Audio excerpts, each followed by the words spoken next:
Si moi j'avais 30 000, 50 000 dollars dans mon compte investissement, le marché avec cette baisse-là, je pense que tu vas perdre presque 10 000 dollars. Oui, je pense qu'avec cette baisse, 50 000 dollars, tu vas perdre 10 000 dollars. Moi, en ce moment-là, si j'ai tous les moyens qui est à ma disposition, je vais l'utiliser pour injecter 50 000 dollars ou plus. Parce que j'ai compris une chose, le marché va encore venir dans son prix. Par contre, qu'est-ce qui va se passer pour les gens qui ne connaissent pas? Dès que le marché va arriver encore à son prix, ils vont dire, ah, j'ai récupéré mon argent. Mais moi, j'aime pas ça. Parce que comme je suis convaincu à 80% que le marché, ça va encore monter. Parce que j'attends juste la stabilisation de cette baisse. Et je pose 50 000 dollars en plus. Le moment où les gens vont dire, je récupère mon argent, moi, mes 50 000 dollars sont encore revenus, mais j'ai encore un 50%, 10 000 dollars ou 50. Si je mets 30 000 dollars aujourd'hui, le Bitcoin a descendu jusqu'à 50 000 dollars. Aujourd'hui, on est à 54 000 dollars. Si je mets 30 000 dollars aujourd'hui, si Bitcoin touche encore 60 000 dollars, tu fais presque 20 000 dollars. Mais pourquoi les gens n'appliquent pas cette logique? J'ai l'habitude de poser la question de savoir, quand vous voyez une monnaie monter, pourquoi vous croyez que ça ne va jamais descendre? En tout cas, pourquoi vous croyez que ça ne va jamais descendre? Donc quand tu es le plus riche parmi les pauvres, c'est-à-dire que ta vie ne change pas trop. Il n'y a personne qui peut t'apprendre à gagner de l'argent. Il n'y a personne qui peut t'apprendre à connaître des nouvelles choses. Mais quand tu es le plus pauvre parmi les riches, parce que le plus pauvre parmi les riches est plus riche que le plus riche parmi les pauvres. Écoutez, il y a des personnes avec lesquelles tu peux être 100 ans. Lui, il veut tout simplement être ton, je vais dire, camarade. C'est-à-dire que quelqu'un qui te suit, quoi. Ouais. Un suiveur éternel. En fait, il y a ça, il y a être parmi les personnes qui veulent évoluer. Maintenant, il faut toi-même être quelqu'un qui veut évoluer. Parce qu'il y a des personnes que tu vas voir, ils marchent toujours avec telle catégorie de personnes, telle catégorie de personnes, mais ils n'évoluent jamais.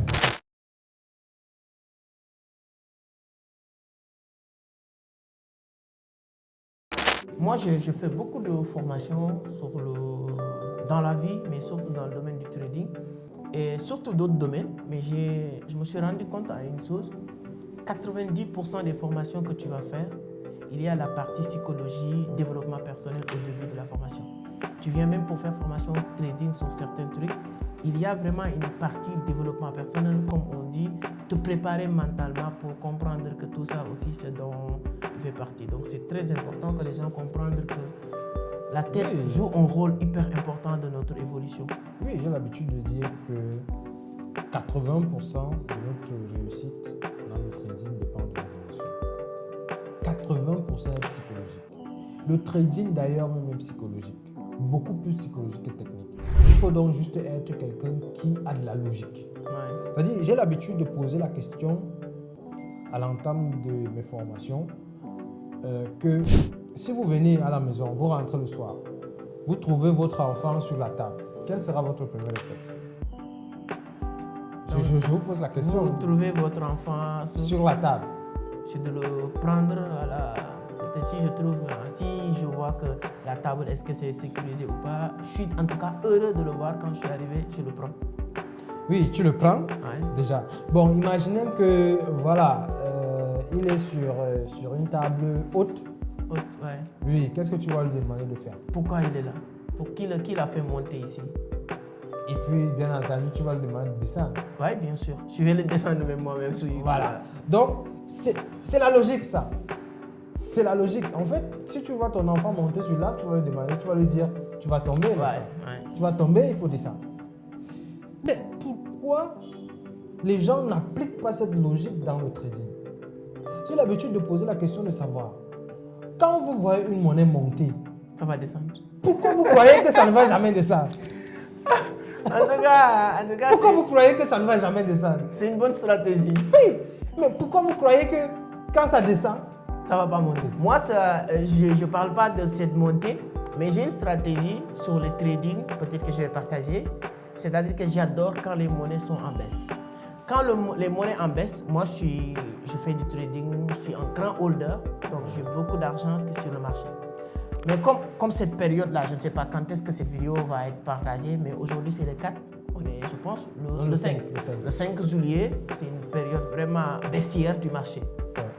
Si moi j'avais 30 000, 50 000 dollars dans mon compte investissement, le marché avec cette baisse-là, je pense que tu vas perdre presque 10 000 dollars. Oui. Je pense qu'avec cette baisse, 50 000 dollars, tu vas perdre 10 000 dollars. Moi, en ce moment-là, si tous les moyens qui est à ma disposition, je vais l'utiliser pour injecter 50 000 $ ou plus. Parce que j'ai compris une chose. Le marché va encore venir dans son prix. Par contre, qu'est-ce qui va se passer pour les gens qui ne connaissent pas? Dès que le marché va arriver encore à son prix, ils vont dire « Ah, j'ai récupéré mon argent. » Mais moi, je n'aime pas ça. Parce que comme je suis convaincu à 80% que le marché, ça va encore monter. Parce que j'attends juste la stabilisation de cette baisse. Et je pose 50 000 $ en plus. Le moment où les gens vont dire « J'ai récupéré mon argent », moi, mes 50 000 $ sont encore revenus, mais j'ai encore un 50%, 10 000 $ ou 50 000. Si je mets 30 000 $ aujourd'hui, le Bitcoin a descendu jusqu'à 50 000 $. Aujourd'hui, on est à 54 000 $. Si je mets 30 000 $ aujourd'hui, si Bitcoin touche encore 60 000 $, tu fais presque 20 000 $. Ouais. Uniquement 60 000 $ qui est un prix raisonnable. Ouais. Donc moi, j'utilise ces stratégies. À chaque fois que le marché est en baisse, je profite pour déposer encore d'argent pour que ça monte. Et je vais même vous dire plus. Vous savez, il y a des gens que quand le marché baisse, ils paniquent et ils sortent du marché. Ouais. C'est-à-dire, ils disent non, ça va chuter encore, ça va chuter. Erreur monumentale. Erreur monumentale. Dans l'univers des crypto-monnaies, pas vendu égale à pas perdu. Ouais, tant que tu n'es pas sorti. Tant que tu n'as pas vendu la position, tant que tu n'es pas sorti de la position, tu n'as pas perdu. Ouais. Maintenant, je vais encore vous dire plus. J'ai l'habitude de dire à mes apprenants, il est très fort probable, en fait, la monnaie, elle va chuter, mais la monnaie, elle peut monter. Ouais. C'est-à-dire qu'une monnaie va chuter, c'est-à-dire que ça, c'est sûr. Ça, vraiment, c'est sûr. Ouais.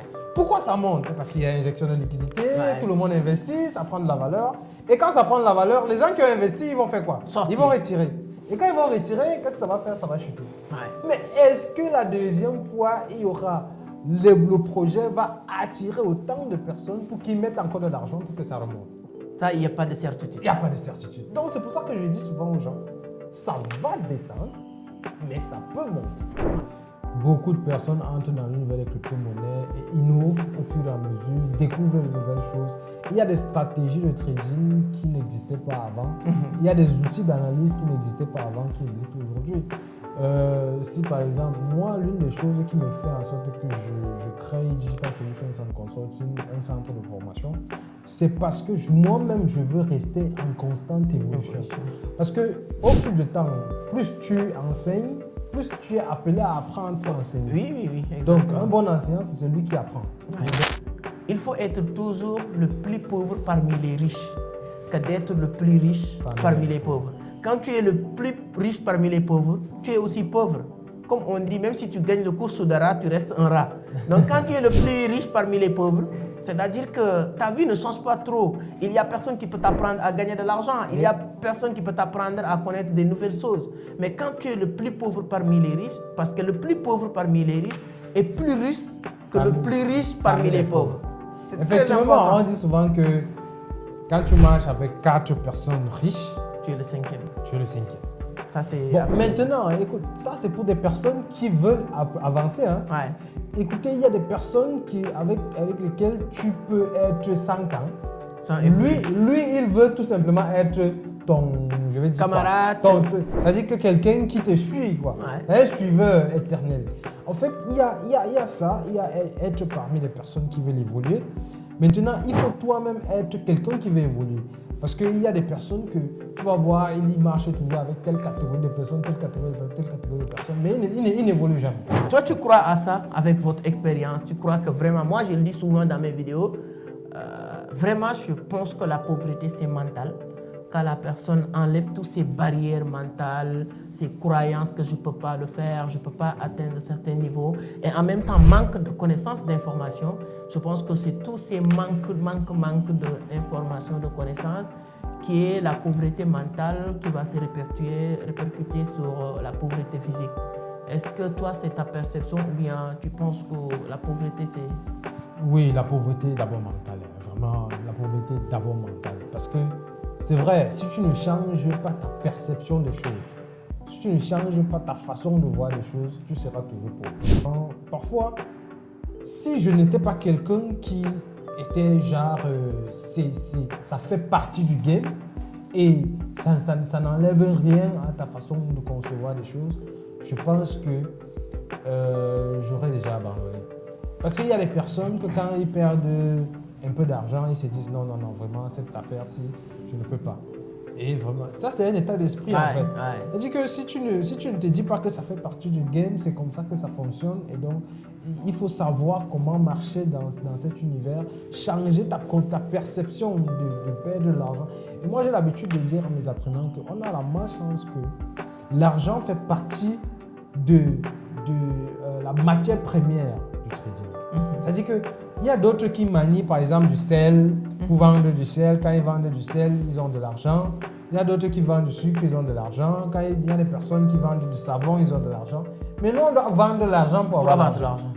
On doit acheter l'argent pour avoir de l'argent. Donc du coup, notre business est différent. C'est-à-dire que c'est beaucoup plus émotionnel que physique ou toute autre chose, quoi. Moi, je dis souvent, il y a des stratégies. À chaque fois que vous faites 100%, il faut récupérer 50 ou 25% de ton capital. Oui, bien sûr. Des stratégies de sortie du marché. Il y a ce qu'on appelle le DCA, c'est-à-dire investir en palier. En palier, voilà, en palier, c'est-à-dire que lorsque vous avez investi 100 000 $, vous voyez à 150 000 $. Mais pourquoi vous croyez que ça va atteindre 1 million de $? Il faut sortir les 50 000 $ déjà. Mais il y a des gens qui me disent, écoute, avec ce que j'ai investi là, je m'en fous, j'attends 1 an, 2 ans pour avoir 1 million de $, 2 millions de $. Je dis, mais attends, avec ce que tu as investi, la même chose, moi je peux faire, si toi tu as 1 million de $, moi je serai à 2 millions, minimum 3 millions de $. Pourquoi? Vous voyez, il y a des personnes qui font du holding comme des automates. Ils peuvent te lire, et c'est ça que je dis souvent, que c'est ça la différence entre lire le trading sur Internet surtout, ou alors venir faire la formation dans un centre spécialisé. Alors, j'ai l'habitude de dire aux gens, vous pouvez faire du holding. Le holding classique, c'est-à-dire, c'est faire quoi? C'est acheter une crypto-monnaie, le garder sur un certain nombre de temps, peu importe les hausses et les bases, vous gardez votre argent. Alors que moi, j'ai l'habitude de dire que vous pouvez faire du holding intelligent. C'est-à-dire que quoi? Vous achetez un certain nombre de pièces. C'est-à-dire, je prends un exemple simple, vous achetez 100 millions de pièces. 100 millions de pièces d'une crypto-monnaie, vous avez dépensé 100 000 $. Imaginez un temps soit peu qu'il y a une hausse généralisée des prix. Parce que quand il y a une hausse généralisée des prix, vous voyez, toutes les monnaies sont impactées, quoi. Voilà, tout le monde prend de la valeur. Vous voyez des monnaies à plus 50%, plus 80%, plus 100%. Vous voyez votre monnaie à plus 100%, vous laissez. Sachant très bien que, parce que en fait, ces personnes-là, plus ils n'ont pas fait la formation, ils ne savent pas que ça va chuter. Donc, quelqu'un qui a fait la formation et qui sait que ça va chuter, qu'est-ce qu'il fait? Il vend une bonne partie, peut-être 60%, il vend 60%. Sachant que quand il va racheter, lorsque ça va corriger, parce qu'il y a un phénomène qu'on appelle la correction, lorsque ça va corriger, il revient racheter avec la même quantité de dollars qu'il a eu lors de la vente, il va avoir plus de pièces. Vous pouvez quitter avec 1 million de pièces, vous vous retrouvez avec 2 millions de pièces. D'accord? Vous vous retrouvez avec 2 millions de pièces et vous avez avec le même argent, d'accord? Et lorsque la période de holding va passer, même si la monnaie coûte le même prix, tu gagnes encore, que vous aviez acheté la première fois, vous gagnez au moins parce que tu as encore attendu la correction pour acheter encore. Voilà. Donc c'est des stratégies de holding. C'est beaucoup de stratégies de holding. Vous allez voir qu'il y a des personnes qui ne veulent rien savoir, ils se disent que non, ils connaissent et tout. Bon, voilà. C'est très important. Là, on va parler un peu maintenant du trading actif qui permettent de gagner jour le jour. Quelles sont certaines stratégies que vous utilisez? Le scalping, le swing trading, day trading. Alors, quelle est la meilleure stratégie que vous utilisez? Alors, moi, ma stratégie, vous savez, il y a 2 catégories de trading. En gros, dans l'univers des crypto-monnaies, il y a ce qu'on appelle le spot trading, c'est-à-dire que vous achetez un actif, vous attendez qu'elle prenne de la valeur et puis vous revendez. Il y a le futures trading, c'est-à-dire que vous misez sur la hausse et la baisse, et ça, c'est la bête noire de beaucoup de traders. C'est-à-dire que beaucoup de traders ont vraiment du mal à maîtriser cette partie. Du mal à maîtriser cette partie, et moi, j'ai pris beaucoup de temps, ça m'a pris pratiquement 5 mois pour maîtriser le futures trading. Donc, à mon petit niveau, ce que je fais, c'est que je fais du spot trading, du holding, pratiquement du holding intelligent. Je peux racheter ou revendre quand les hausses généralisées de billets, les généraliser de prix. Alors que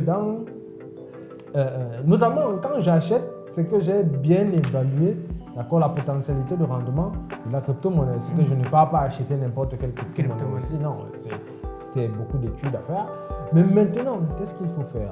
Je fais du futures trading quotidiennement. C'est-à-dire c'est ça qui me prend beaucoup de temps. Je fais ça matin, midi, soir, la nuit, tout.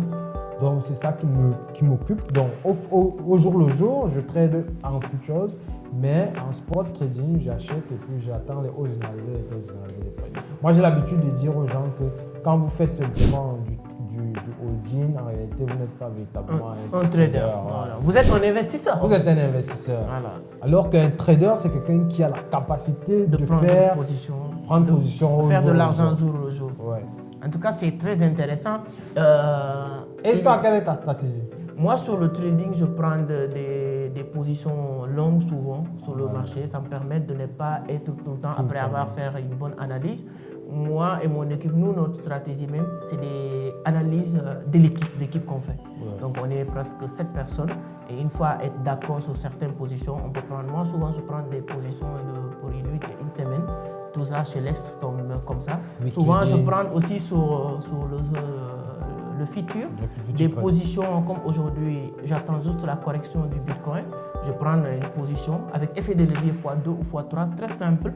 Et voilà, je laisse comme ça. Donc, avec un capital de 1 000, 5 000 $, effet de levier x3, ça va être très, très compliqué d'être liquidé. On peut, avant la stabilisation de la monnaie, tu te fais un peu de profit sur le marché. Donc, ça me permet de s'en sortir facilement. Et tu ne te casses pas trop là. Moi, je dis souvent, le trading arrivé à un certain moment, c'est des stratégies. Oui, il y a des gens qui peuvent faire tout et qui veulent faire les stratégies de tout le monde. Je le dis même sur les indicateurs. Il y a des gens qui veulent utiliser tous les indicateurs, bande de Bollinger, MACD, RSI, tout ça. Tu vas détecter, c'est normal d'avoir une culture générale dans cet univers, mais tu vas détecter qu'est-ce qui marche pour toi. C'est ça. Et à partir de là, tu fais ça. Parce que moi, j'ai compris ça avec quand je prends théorie de Charles II. Je me suis dit que comment une personne peut utiliser une seule méthode, sous ce cas vraiment approprier cette méthode-là et tout le monde l'utilise. Donc chacun peut faire aussi la même chose. Même si tu n'as pas ta propre méthode, tu peux regarder sur les méthodes qui marchent sur le marché. Tu adoptes une de ces méthodes-là et que tu l'utilises tout le temps. Bien sûr, c'est ce qu'on dit souvent à nos apprenants. C'est-à-dire qu'il ne faut pas mettre plusieurs indicateurs sur le graphique pour impressionner les gens. Voilà, ça n'impressionne personne. Exactement. Bon, ça impressionne certaines personnes qui ne Si, il y a certaines personnes qui connaissent même, ils disent que c'est pas normal au fait. Non, c'est pas normal.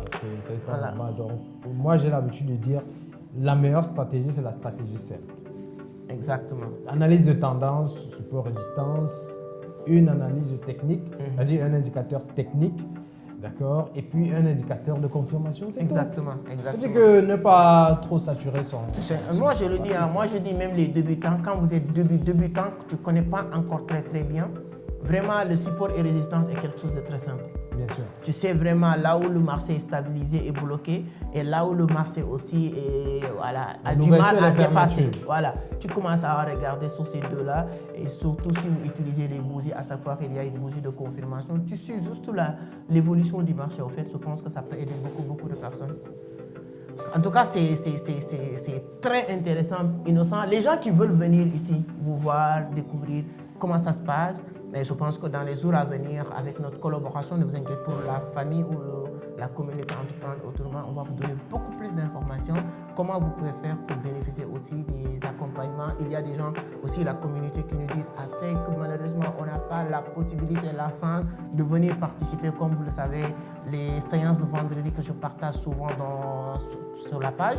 Et on le fait les mercredis, les vendredis. Et l'objectif, vous savez que c'est possible aujourd'hui en Côte d'Ivoire, au niveau d'Angré 8e Trans, au niveau de Ouaga aussi, Padoua. Mais au Cameroun, je pense qu'on va vous donner des détails, en tout cas sur les prochaines vidéos. Ce sera possible ici à Douala, avec Innocent, avec toute son équipe. À Douala, au Cameroun, à Bonapriso, juste à côté du lycée Mongo Joseph. Exactement. Nous sommes là, nos locaux sont là.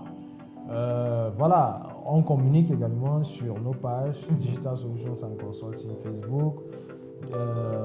Je communique également beaucoup sur ma page TikTok, c'est-à-dire que Innocent Pansou, pour toutes les personnes qui veulent nous suivre. Également, nous sommes là, nous répondrons au numéro.